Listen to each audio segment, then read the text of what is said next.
Señores, gracias por continuar con nosotros aquí en Despierta RD a través de Telecentro Canal 13 Telemicro Internacional. Damos paso a nuestra segunda invitada de esta mañana del jueves 20 de agosto, doña Ligia Amada Melo, exministra de Educación Superior de la República Dominicana, exfuncionaria del Partido de la Liberación Dominicana y una figura interesante que me recomendó un libro de miembro de la los Fuerza del 100 Pueblo. libros, exacto, y ahora miembro de la Fuerza del Pueblo, los 100 libros que hay que leer antes de morir. ¿Usted se acuerda de esa recomendación?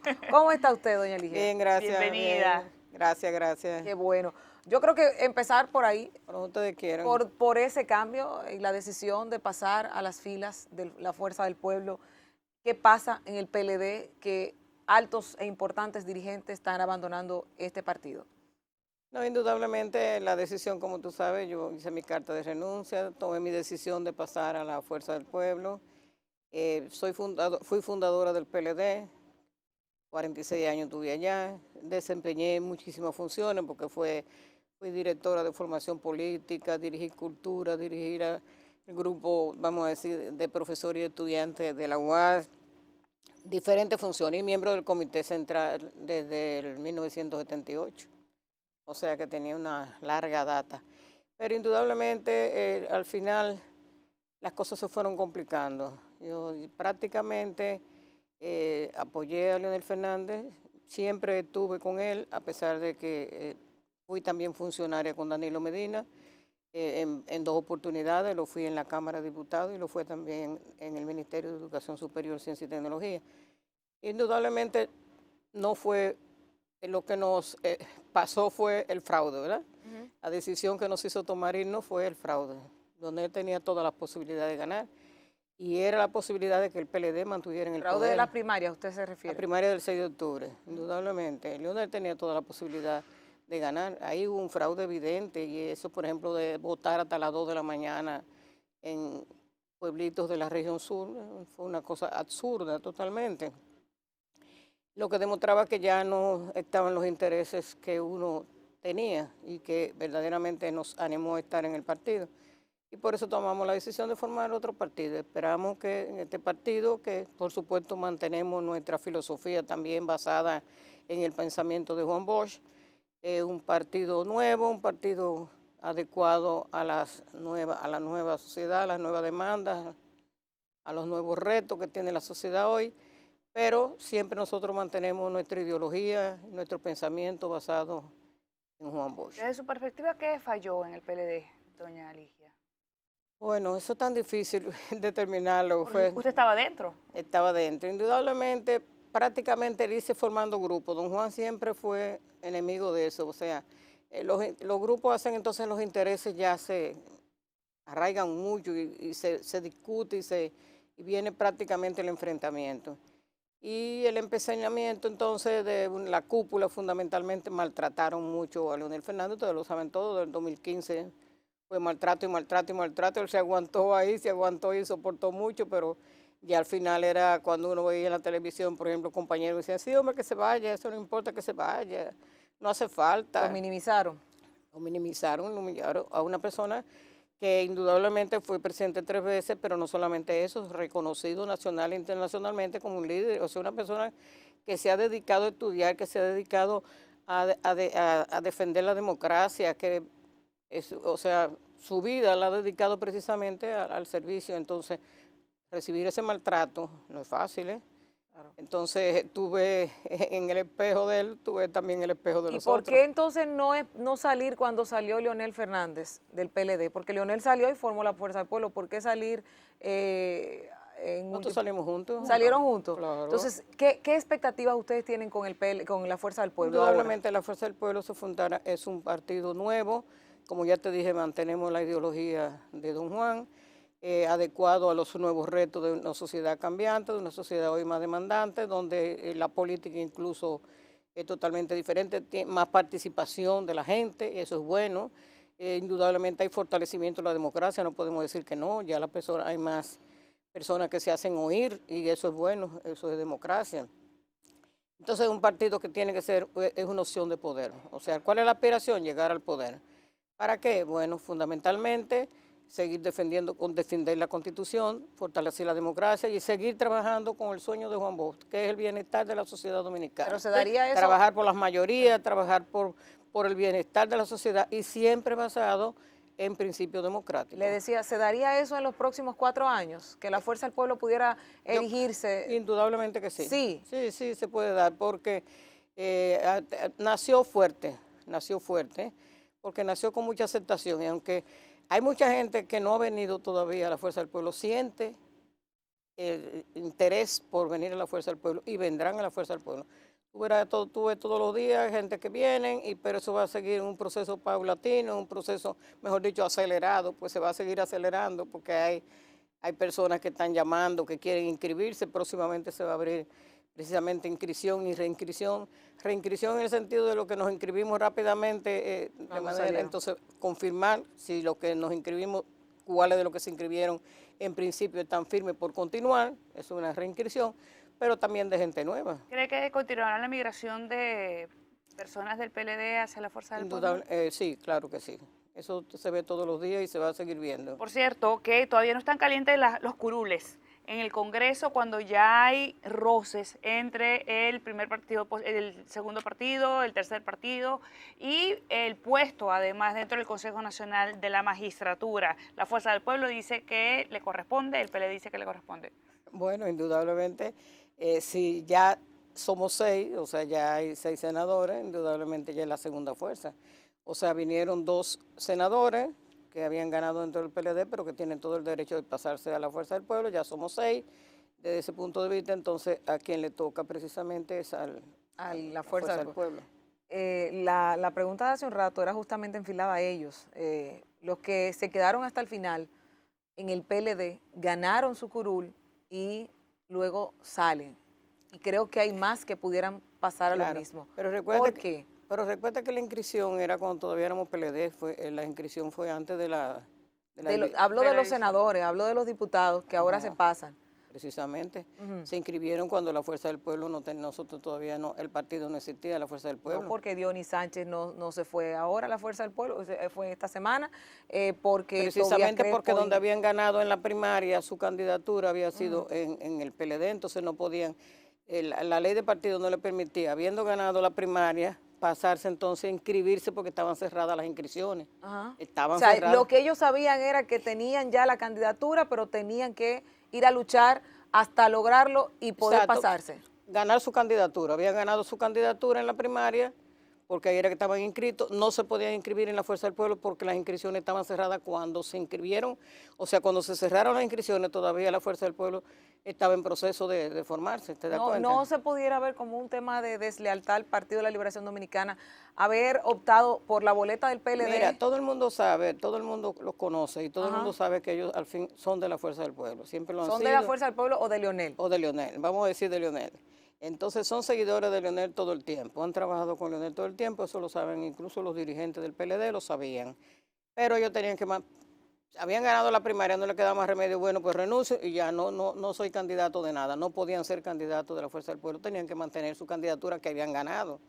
Trabajaron honestamente, trabajaron para ganar, pero tomaron su decisión de pasarse a la Fuerza del Pueblo, porque ahí es donde ellos se sienten, de ahí es que ellos se sienten que son. De Leonel. De donde esté Leonel. De donde esté Leonel. ¿Qué tipo de oposición realizará la Fuerza del Pueblo? ¿Qué tipo? De oposición. No, indudablemente, y eso está definido en la dirección política, una oposición constructiva, una oposición donde apoyaremos las medidas que sabemos que son beneficiosas para el país, estaremos vigilantes de medidas que se consideremos que no son beneficiosas, que perjudican al país, y además de eso hacer propuestas, y ya de hecho lo estamos haciendo. De hecho, Leonel Fernández había hecho algunas propuestas. ¿Considera usted que este plan que anunció ayer Luis Abinader recoge algunas de justamente estas propuestas que hizo el expresidente? Bueno, durante la campaña ustedes vieron todas las intervenciones que tuvo Leonel Fernández hablando sobre el COVID-19, o sea, con datos, porque investigó no solamente a nivel nacional, sino a nivel internacional, o sea que hizo propuestas totalmente valiosas y yo sí creo que lo están considerando, o sea que en la propuesta que el presidente Abinader presenta está contenido parte de lo que, o bastante de lo que Leonel Fernández recomendó. Entonces nosotros en ese tipo de oposición haremos propuestas, ayudaríamos, y ya de hecho se están haciendo ruedas de prensa sobre problemas que estén en el tapete, o sea, que sean de actualidad, que necesiten la intervención. Entonces, como ya nosotros tenemos las secretarías formadas, están las secretarías, pues esas secretarías nos mantenemos vigilantes de cada uno dentro de su área, de lo que está pasando, en qué podemos aportar, y desde ese punto de vista lo haremos. Eso es lo que se llamamos entonces una oposición constructiva. A finales Al mismo tiempo de constructiva, o sea, también es propositiva, porque vamos a proponer. Claro, a finales de este año ustedes tienen su primer congreso.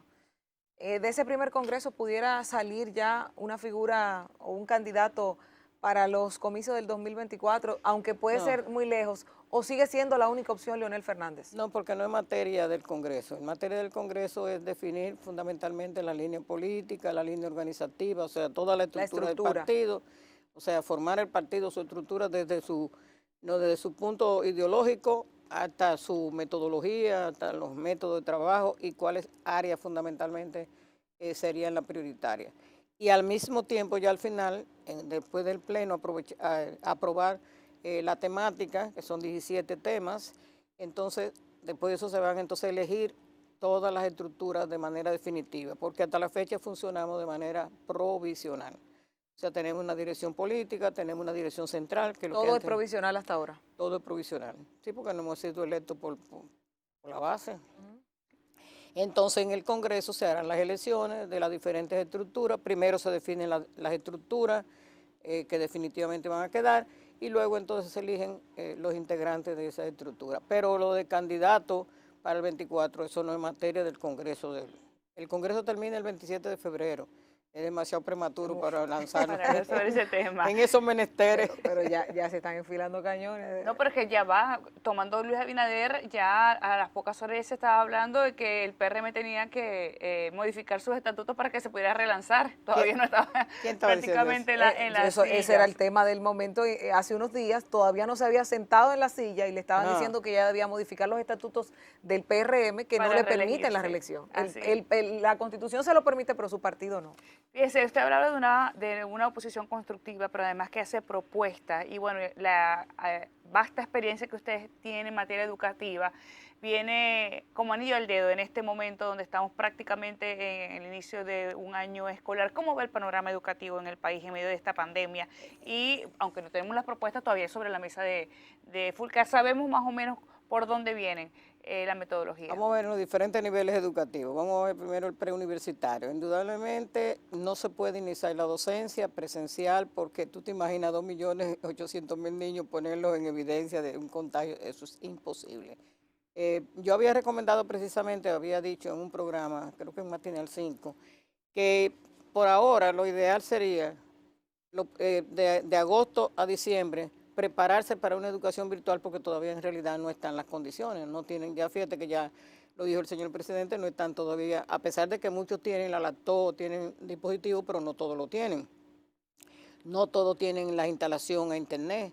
Los profesores no han recibido una capacitación para eso. Hay que revisar el currículum también, es un currículum el que existe exageradamente largo, eso hay que tomar puntos fundamentales con cuáles se va a tratar. Entonces hay que poner las condiciones, yo diría, de agosto, dice que es el 20 de agosto, no, de agosto a diciembre, hacer los preparativos para una educación virtual. Pero mientras tanto... Es decir, en este tiempo pero haya clases. No de vago, ¿no? Oye, lo que yo propongo que se dedique, que el MINER se dedique a fortalecer la lectura y la matemática. Eso es facilísimo. O sea, los profesores, ¿por qué? Porque el MINER tiene una plataforma que no es interactiva, pero es una plataforma de contenido. O sea, donde se le envían los estudiantes, pueden accesar a ella. Pero aparte de eso, el MINER tiene radio educativo. Eso existe desde antes. Cuando yo fui secretaria, lo amplié, lo fortalecí y se le amplió la cobertura. Desde radio educativo, el programa de radio, porque incluye televisión. Pero también podría ser que el canal 4, vamos a decir, del Estado, también colabore con un programa. O sea, fíjate tú, porque el déficit, ¿por qué yo digo lectura y matemática? Porque es de los déficits mayores que tenemos, o sea, no podemos seguir con que los niños verdaderamente no sepan leer. Entonces, antes de lanzarse a una educación virtual, hay que fortalecer esa lectura en todos los niveles, entonces crear equipos irle enviando esa lectura, se le puede ir enviando a los estudiantes, por supuesto de la forma virtual también. Los niños pequeños serían los cuentecitos, pero ya los muchachos de secundaria ya serían los clásicos, fortalecer la lectura y la matemática. En eso el MINER va preparando toda su estructura. Y entonces en enero iniciar entonces con la educación virtual. Por suerte el presidente lo anunció en su discurso de toma de posesión, anunció que se hará virtual, pero sabemos que en este momento no lo van a poder hacer virtual porque no tienen las condiciones. Entonces en el nivel, por supuesto, hay que rediseñar el currículum, eso es fundamental. Todo eso se puede ir haciendo de agosto a diciembre. Y en enero se arranca formalmente. Luego entonces en el nivel superior, indudablemente también hay que hacer la educación virtual. Ahí se caminó un poquito mejor porque las universidades, algunas tenían su plataforma, los profesores indudablemente, muchos tenían la capacitación, pero no todos. El agravante que hay en el nivel superior es que no todos los estudiantes tienen los dispositivos, fundamentalmente, por ejemplo, los de la UAS, que son estudiantes de pocos recursos económicos. Pero aparte de eso, la brecha digital. O sea, la internet no llega a todas las zonas. Ejemplo, la UAS tiene, por ejemplo, 19 centros regionales. De esos centros regionales que están en el interior del país, hay muchachos que vienen de la zona rural. En esa zona rural no hay internet. En las pequeñas ciudades tampoco hay internet. Entonces, ese es el problema que tiene que superarse pero ellos hicieron el esfuerzo. Las universidades no perdieron el semestre, las universidades siguieron su programa, bien que mal. Por ejemplo, una profesora que yo le preguntaba que da clase en Higüey, ¿cuántos alumnos tú tienes en el curso? 32. ¿Y cuántos te respondieron? 30. Solamente 2 no pudieron porque no tenían la posibilidad de internet. Oye, pero ya es un avance. De 32 tiene 30. Estamos hablando del 90 y pico por ciento. Que le están respondiendo. Exacto, Le pregunto a la de Barahona, una profesora de Barahona, del Centro Regional de Barahona, me dice, bueno, en la ciudad me funcionan todos, mi problema nada más está con la zona rural, que los pobres muchachos entonces no pueden. Bueno, entonces, no solamente es que dotarlo de los dispositivos, hay que seguir trabajando con la prestadora de servicios, porque las prestadoras de servicios tienen que también hacer su esfuerzo y ampliar la internet. Fíjate que República Digital, uno de los objetivos fundamentales, que tiene 4 ejes, uno de los ejes precisamente era acercar la brecha digital, era trabajar, Indotel, trabajar conjuntamente con las prestadoras de servicios para aumentar esa oportunidad de ampliar el acceso a internet.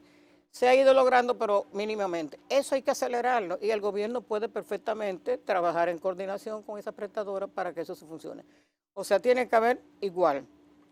No solamente tiene que haber los dispositivos, tiene que haber el acceso a internet, pero tiene que también rediseñarse las carreras, porque el currículum de educación presencial no es igual que el virtual. Totalmente. Ni siquiera la forma de evaluación es igual. Pero aparte de eso... Ese también es un gran reto, que está puesto sobre la mesa. Pero claro, y hay que capacitar a los profesores. Mira, en el caso de la UAS está totalmente trabajando en diplomado acelerado. Ya se había empezado, porque incluso dentro del Ministerio de Educación, cuando yo dirigía, habíamos hecho un acuerdo con una compañía argentina, de la Argentina, y se habían empezado a capacitar profesores. Y luego un programa que yo dejé capacitado 1.500 profesores precisamente en el uso de tecnología. Ese fue con otro grupo de uruguayos que tienen experiencia a nivel de América Latina en muchísimos países.